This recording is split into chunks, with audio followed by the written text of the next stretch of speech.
Hello everyone, welcome to Lukmaan IAS. Today we are going to do the Hindu newspaper analysis dated 12th of July 2022. And today I have listed very important articles that are important from UPSC CSC perspective. So let us quickly look into those topics that are important for the day.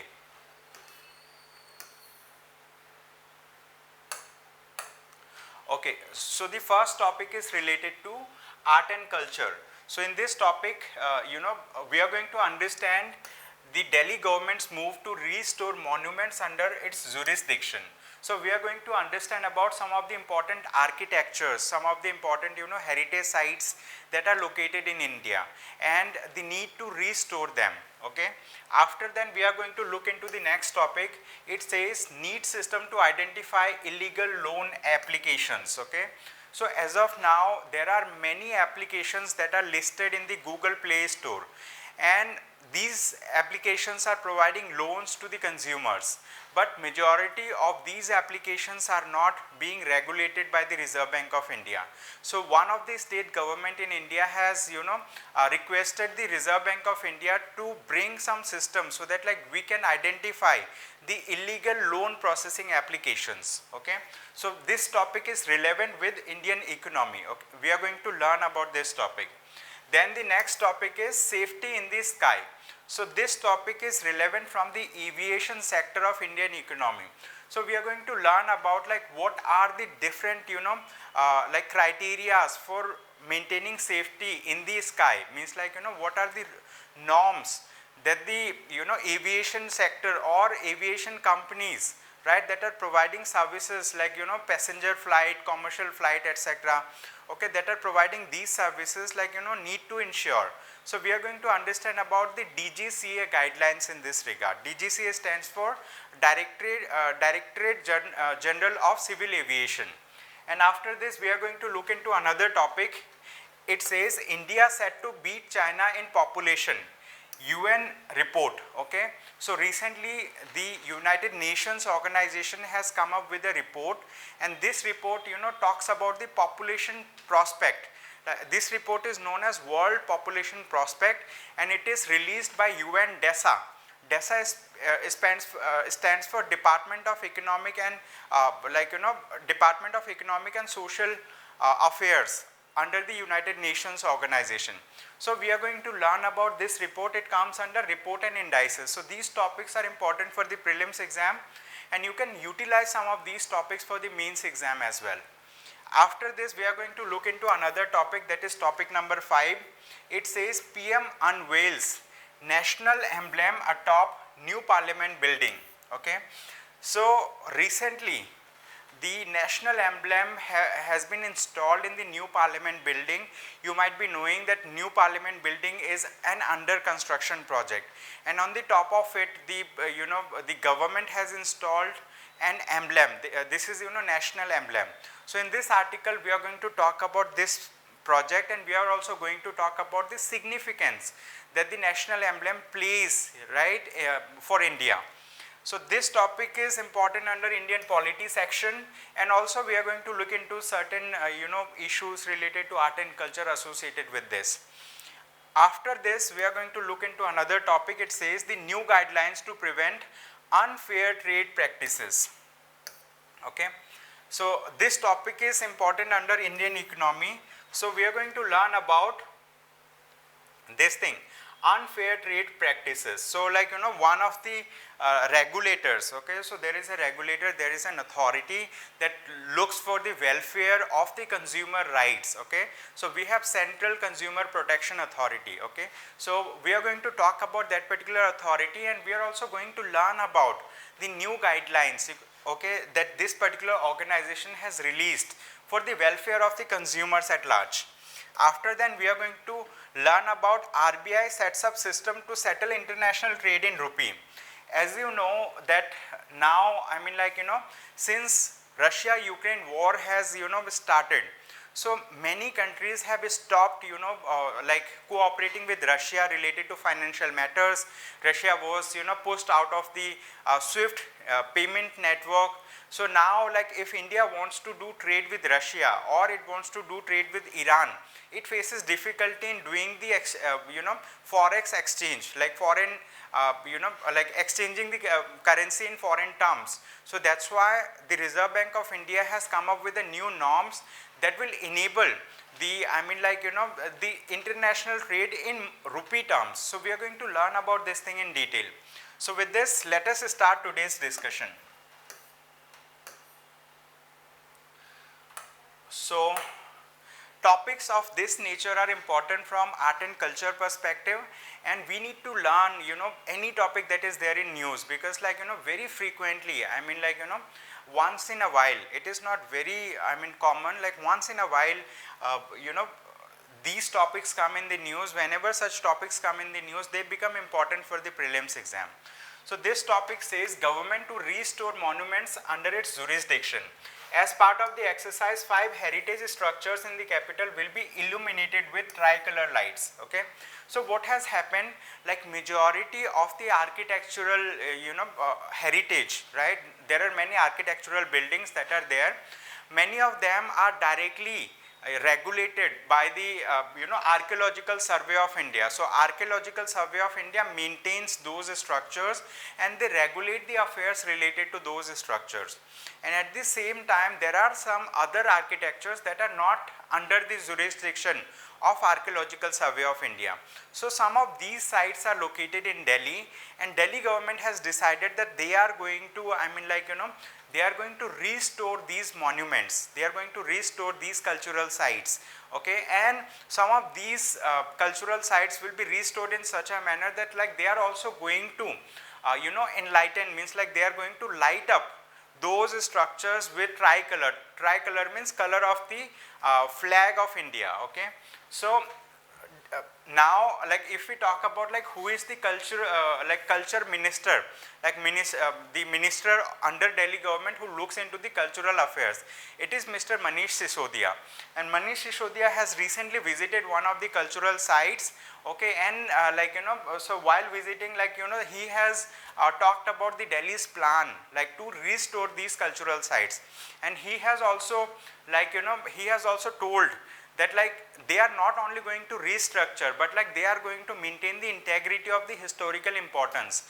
They are not going to tamper with the historical information associated with those structures. Okay, so currently it has been a trend that those historical structures where there have been some historical importance, there some historical incidents have taken place, but the internal structure is being modified and the historical identity associated with that structure is being tampered with by different governments at different level.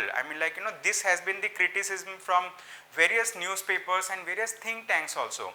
Okay, so now what is the importance of maintaining the integrity, cultural and natural and historical integrity of these structures? It is important so that we can visit those structures to understand about our past. Okay, so the Delhi government has plans, right, that they want to they want to restore these cultural sites, these monuments. Okay, most monuments in the capital come under the jurisdiction of the Archaeological Survey of India, but there are 71 heritage structures that fall under the jurisdiction of Delhi government. Okay, so these 71 structures are going to be restored by the Delhi government. Okay, this is one of those structures that is going to be restored. So what are those 5 important sites that are going to be illuminated, that are going to be lightened up with tricolor? Okay, they are these structures. Okay, let us read these structures. So these are Bijri Khan's tomb in RK Puram.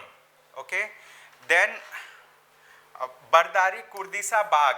Okay, then Bara Lao Ka Gumbad at Vasant Udyan. Okay, Government of India Gumbad near Lodi flyover, and tomb of Pike at Mukarba Chowk. Okay, so these are the structures, and the structure that we have seen in the previous image, This is known as Malcha Mahal. Okay, this is known as Malcha Mahal. This is also located in Delhi. Okay, and apart from this, they are also conducting conservation activities at Dara Shikhos Library, that is located on the campus of like Ambedkar University at Kashmiri Gate. Okay, so Delhi government is taking steps so that like they can I mean like restore these natural monuments or like historical places. So with this, let us look into another topic. So now let us understand the second topic. This topic is relevant from Indian economy perspective, and in this article we are going to learn about the loan applications. So in this topic, one of the state government has requested the Reserve Bank of India to bring some mechanisms so that we can keep a check on the loan applications that are there on the Google Play Store. Basically what is happening nowadays, that many loan applications are there in the Google Play Store, so most of them seem to be the authentic ones, but at the same time along with the authentic apps, there are many other applications that are not authentic, and at the same time they are processing the loan applications. They are taking the data from the users and they are utilizing these data in wrongful manner. Okay, so that actually hampers the users' privacy rights. It not only hampers the users' privacy rights, it also takes away the financial matters. I mean, takes away money from the bank account of the users.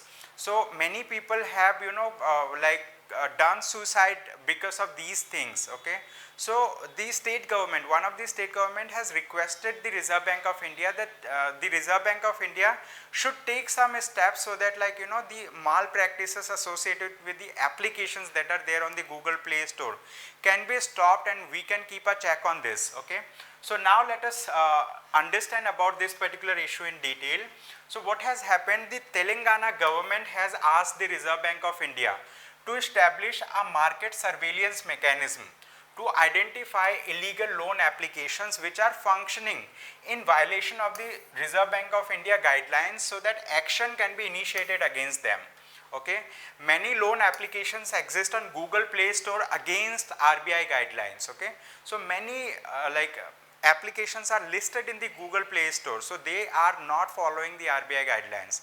Some of these applications are part of some NBFCs. Other applications have not listed like which NBFC these applications belong to. Okay, so now what has happened, Telangana government has said that 61 cases were reported in the National Cybercrime Reporting Portal in 2021, but the number increased to 900 this year, with 107 FIRs filed in 8 persons and 8 persons dying by suicide. Okay, so even people are committing suicide because of these loan applications, because people may apply for loan, their loan may be processed but it is not sanctioned, and there can be theft of identity. Theft of identity means the documents can be taken from the consumers, but it can be utilized for illicit purposes, etc. Okay, so that's why Telangana government has said we need system to identify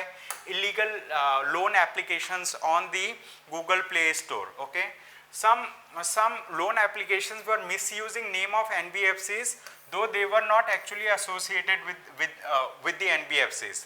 And the RBI should accordingly publish the list of NBFCs and the associated loan applications on its website and keep updating it in real time. Okay, so this is the suggestion that was given by the Telangana government. They said RBI should upload the list of all the NBFCs in its website, and they should keep making changes on it on a real time basis. They should keep updating it. Why updating? Because many a times new NBFCs also come up, then old NBFCs are delicensed by RBI, so there can be multiple things associated with this. So regular updation is also required. Okay, this would help the public as well as law enforcement agencies to identify unscrupulous apps in the market. Okay, many NBFCs were violating the RBI norms in that they were not having office at the declared address and not having customer grievance redressal mechanism. which was in violation of the Reserve Bank of India norms. Also, they should display clearly the nature of user data they capture and also the privacy policy. Okay, so these are the things. Okay, these are important things associated with that. Now, let us understand another topic.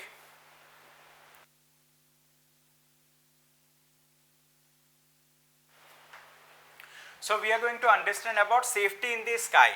The DGCA stands for Directorate General of Civil Aviation. Okay, so DGCA should have no tolerance for laxity among the airlines seeking to cut corners. Okay, now here in this article, what has been mentioned is that the Directorate General of Civil Aviation, this is the apex organization that actually regulates the airspace in India. Regulates means like it regulates the airline companies in India, that operate the passenger airline, cargo airline, etc.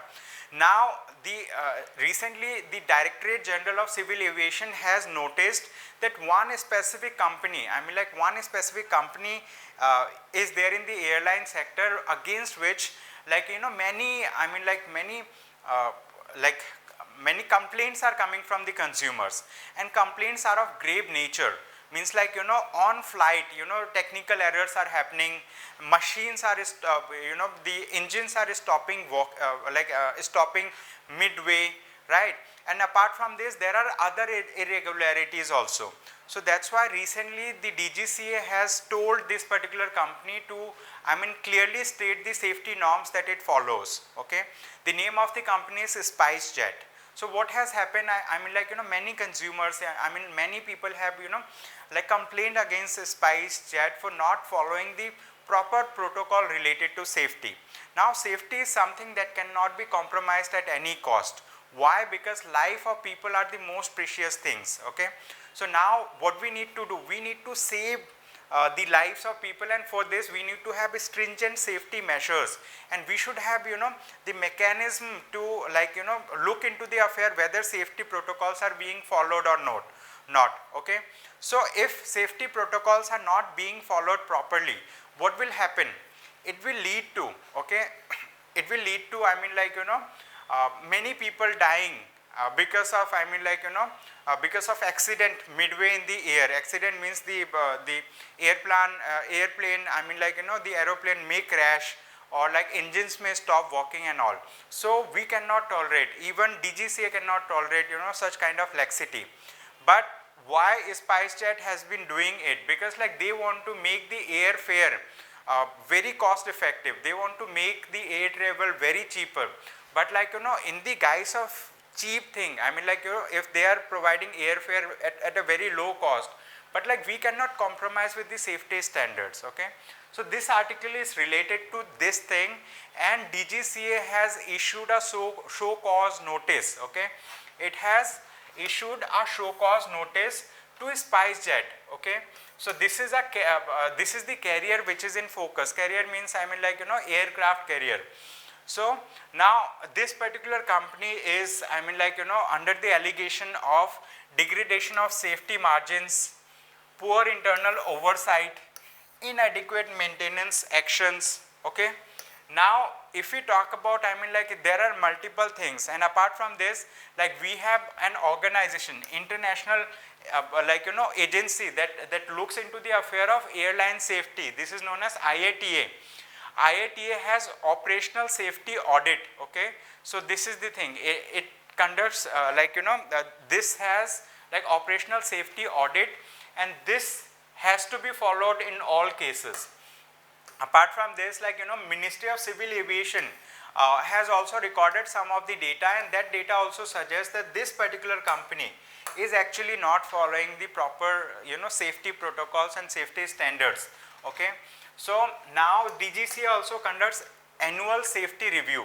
So in the DGCA's annual safety review 2020, which was edition 5, under deficient maintenance, the objective is to improve the maintenance of India's registered aircraft for a targeted of 2.16 incidents involving component or system failure per 10,000 flight hours. The achieved performance is 2.39. Now if we talk about this particular annual safety review, so this annual safety review is conducted by the Directorate General of Civil Aviation. They conduct it on an annual basis, like every year they conduct it. If we talk about this particular review for the year 2020, what has happened in that year? Means like, you know, the target was like, you know, we should have only this much incident in 10,000 flying hours. Okay, so like, you know, when we talk about, you know, commercial aeroplane and all, so how much the aeroplane is traveling is, you know, calculated in terms of flying hours, means like for how long a particular aircraft was actually traveling. Okay, so that is calculated. But like out of this particular target, we had 2.39 you know, 2.39 like the rate of what we say incidents that was involving component or system failure. Now troublesome too is how an airline continues its operation despite show cause notice and during the monsoon. Okay, so what happens during the monsoon time, when like we see turbulence in the air, we see, I mean like, you know, rainfall, we see thunderstorms, we see multiple things. During this particular time, what happens, like DGCA has issued show cause notice and still this particular airline is operating its business. I mean like, you know, although like legally they may do it, but the thing is like, you know, they should first adhere to the safety norms. They should, I mean like, you know, listen to what the DGCA is saying. Okay, so this article is related to that matter. Okay, so you need to understand that safety is the utmost priority when it comes to, you know, airline companies. But this airline company has not been following proper safety norms as per this article. Now after this we are going to look into another topic. It says India set to beat China in population, and it was, I mean like, you know, this particular report was produced by the United Nations organization. So UNO has a department, it is known as UNDESA. Okay, it is known as United Nations Department of Economic and Social Affairs. So this particular organization releases a data or report that is known as World Population Prospect 2022. Okay, World Population Prospect. In that World Population Prospect, they have predicted that India is soon going to surpass China in terms of population. So India is going to beat China. I mean like India is going to have the largest population in the world, you know, in the near future. So like India has not conducted census in 2021 yet, but why? Because of COVID-19 and other things. But like, you know, we have had data of 2011 census. Now let us understand what is census. I mean, census is an exercise that is conducted by Government of India once every 10 years to calculate the population in the country. Okay, to calculate the population. And according to the 2011 census data, so India's population was 1.21 billion in 2011. But now, I mean like, it's been a decade and the population has gone up. Okay, so now this particular organization UNDESA says India is set to surpass China as the world's most populous country in 2023 itself. Okay, means by the next year we will become the most populous country in the world. Now the world's population estimated to reach 8 billion by November 15 this year could grow to 8.5 billion in 2030 and 10.4 billion in 2100 as the pace of mortality slows. And this was said by you know, this particular report that is released by UNDESA, and this was said on the World Population Day. Okay, this was said in the World Population Day, and this is an occasion to celebrate our diversity, recognize our common humanity, and marvel at the advancements in health that have extended lifespans and dramatically reduced maternal and child mortality rates. Now these are the things, I mean like, these are the things that were said during the, I mean like, during the launch of the report. But like, according to this particular report, they have mentioned specifically 8 countries, and these 8 countries are going to witness the highest number of fertility rates. These countries are going to witness highest number of rise in the population in their country. Among these countries is India as well. Okay, India is also one of those 8 countries. Now let us you know, read these 8 countries' name. One of the countries Congo, then we have Egypt, Ethiopia, India, Nigeria, Pakistan, the Philippines, and the United Republic of Tanzania. So these are the 8 countries that will have the most concentrated population by the year of 2050. Okay. So this is all about this particular report. So this report actually showcases that like how fast the population is growing in India, and now it also brings to limelight the notion of having population dividend in India. Okay, population dividend. So now let us talk about another topic. This topic is important from art and culture and also Indian polity perspective. Okay, so what is this? This is the emblem of India. Okay, but like this is not just a picture, this is a 3-dimensional object that like government of India has created, and new parliament building is is being constructed, and on the top of new parliament building the government of India has installed the national emblem. So we do have some historical significance related to national emblem, and not only historical significance, we also have political context associated with the national emblem. So national emblem is something that represents India, right, in currency notes, in the passport, and in official documents that the government of India releases. But like where does this particular emblem comes from? It comes from Sarnath lion capital. Okay, so like in the Sarnath lion capital that was there, and it was initially built by Ashoka. Okay, it was built by Ashoka. So this was taken from there, and in the emblem we see these lions are there. Lions are there on 4 faces. 4 lions are there, and apart from this, here we see this wheel also. Okay, this wheel also signifies some important thing. It has 24 such spokes. Okay, in this particular wheel. So this wheel also signifies a very important thing. And in the tricolor means in the flag also we see this wheel in the center. Okay, so now let us discuss about this particular emblem. Okay, so the Prime Minister Narendra Modi, like he has unveiled 6.5 meter tall national emblem on the roof of the under construction parliament building. So how tall it is? It is 6.5 meter tall, very high. Okay, the emblem which is made of bronze. Okay, it is made of which material? Bronze. This is important.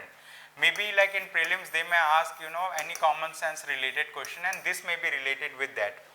Okay, weights 9,500 kg. A steel structure of 6,500 kg was made to support the weight of the emblem. Okay, the concept sketch and process of casting of the national emblem on the roof of new parliament building has gone through 8 different stages of preparation. So now they are talking about how this particular emblem was made. Okay, so we don't need to go into this particular thing. We need to understand that this is made of bronze, and it weighs around 9,500 kgs. It is 6.5 meter tall, and it is installed on the top of the new parliament building. Okay, this is important. And then there are tweets, retweets related to this. Some political controversies are also happening, related to this. So we don't need to go into the political context. We just need to understand about the importance of this particular thing. Okay, so now after this means after inaugurating this, the Prime Minister of India, he has tweeted, and he had tweeted about the conversation that he had with the workers, with the laborers who were into the installation process of this particular emblem. With this, let us move to another topic. This is a very important topic for the day. This topic says the new guidelines to prevent unfair trade practices. Why has the Central Consumer Protection Authority, okay, it is known as Central Consumer Protection Authority, CCPA. Okay, why has the Central Consumer Protection Authority issued new guidelines? How do they protect consumer interest? Okay, now let us understand about this particular article. So what has happened, we have witnessed that many hotels are there, many restaurants are there what they do, like if you go and ask for something, right, so they will charge the price of the good also. Along with this, they will also add service charge, okay, which is legally not allowed, okay. So like service charge, service charge is something that should be at the discretion of the user or consumer to pay or not to pay. But when it is added in the bill itself, so what will happen, the consumers, I mean like have to forcefully pay for them.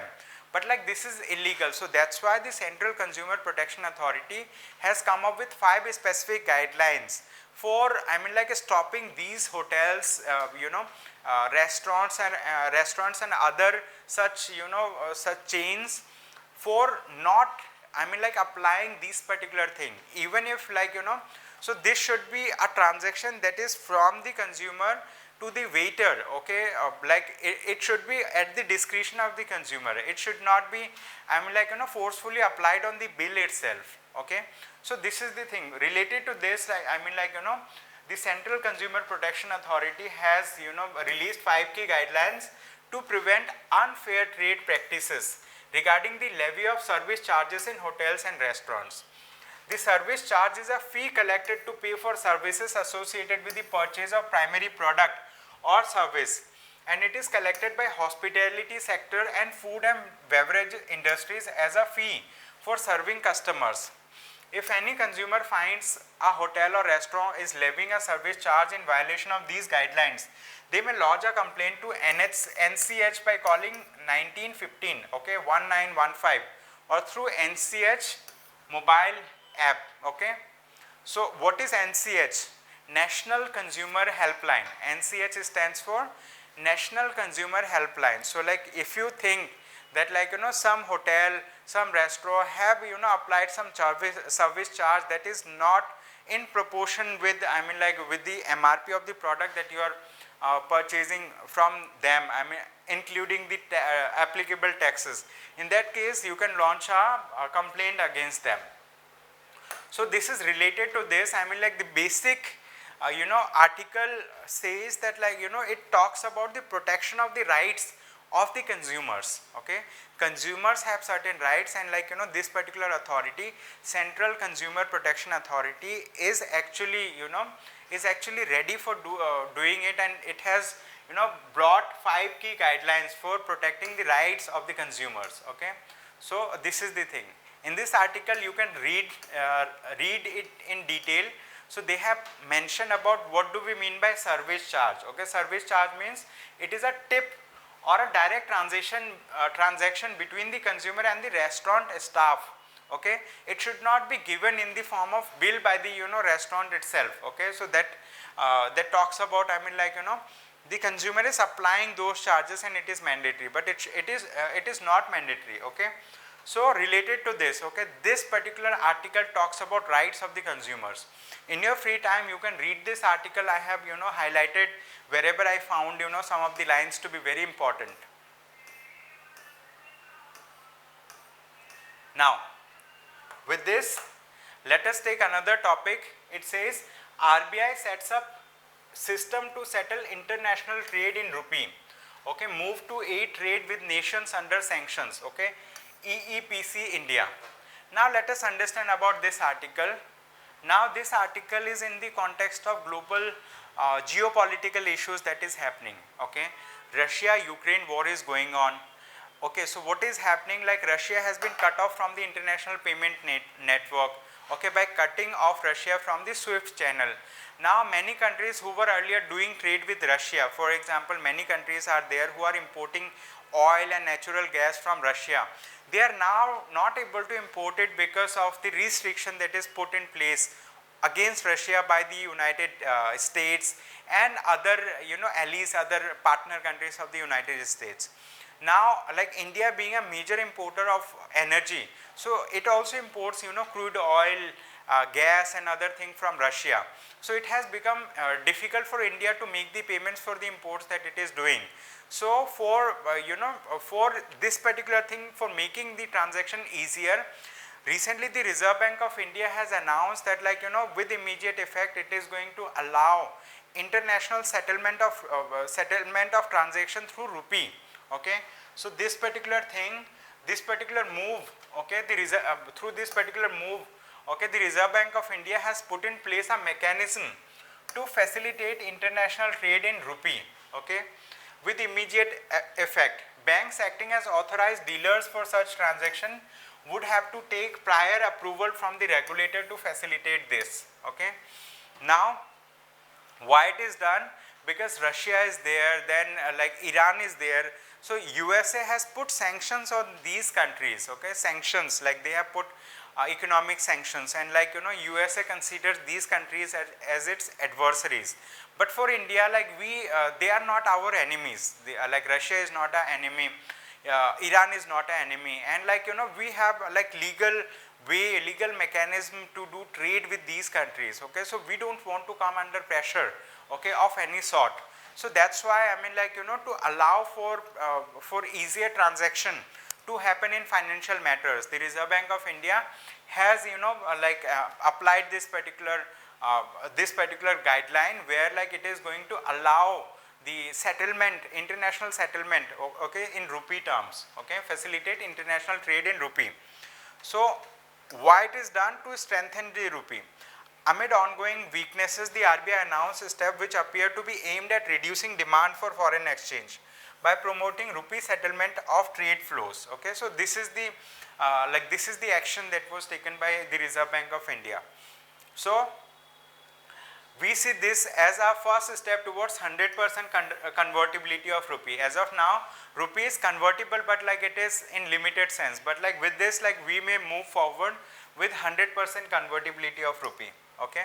So that's all for the day. Thank you so much everyone for attending the session, and I hope you have a good day ahead. Thank you.